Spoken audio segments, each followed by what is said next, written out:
I promised you to share with you the parable. I found it very beautiful actually. Sheikh Muhammad Qasim Nanodwi is recorded by Sheikh Shabir Ahmad Uthmani in Tafsir Uthmani. It's in Urdu. His commentary on Surah Al-Falaq, he comments the notes he took himself from the Sheikh.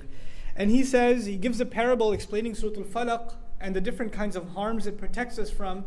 He says it's like, Allah wants us to think of ourselves like the plant that a gardener takes care of.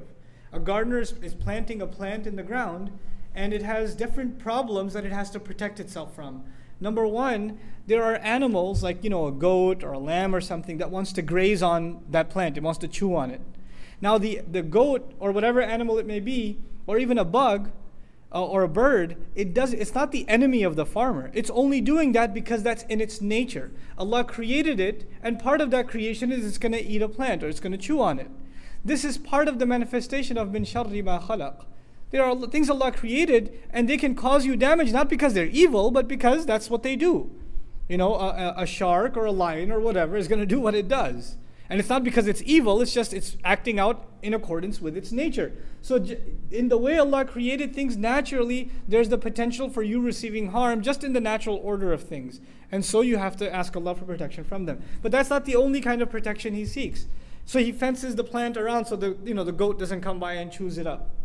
But the next thing is He has to plant the plant in a place where it gets plenty of sun, it gets plenty of water, it's in a good environment. And there are no obstructions, there are no things that keep it, no blockades from keeping it from the things that it needs. We ask Allah, وَمِن شَرِّ غَاسِقٍ إِذَا وَقَبْ.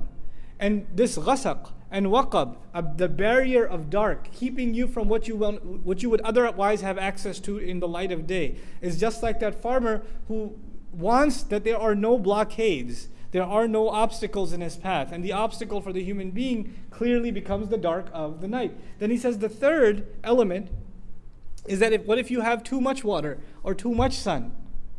You get overwhelmed. And the plant, he specifically gave the example of the plant getting buried under snow or getting flooded with water, being overwhelmed from an outside element.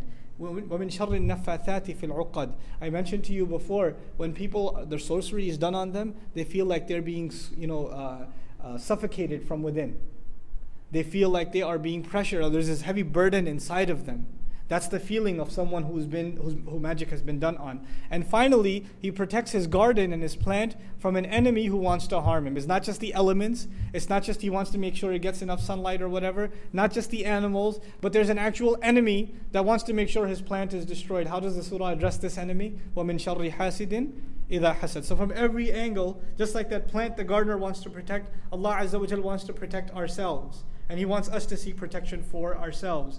So this surah is about protecting yourself from physical kinds of harm that may afflict you. The next surah will be about spiritual harms that can afflict you. So there's the body being protected in Surah Al-Falaq, and the ruh and the nafs being protected in Surah Al-Nas from waswasa of shaitan and evil company and things like that.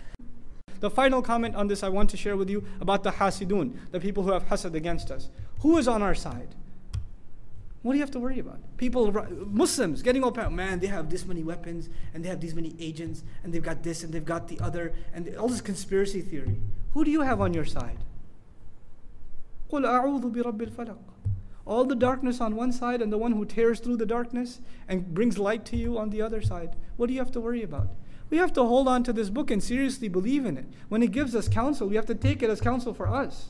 We can't just take it as empty, just a dars and some interesting knowledge, but go back to our attitude. This is supposed to change our attitudes. It's supposed to change our attitudes. I pray that Allah Azza wa Jal gives all of us the strength to change our attitudes. May Allah make us unified with the Quran. May Allah give us a comprehensive understanding of it. I just want to make two announcements.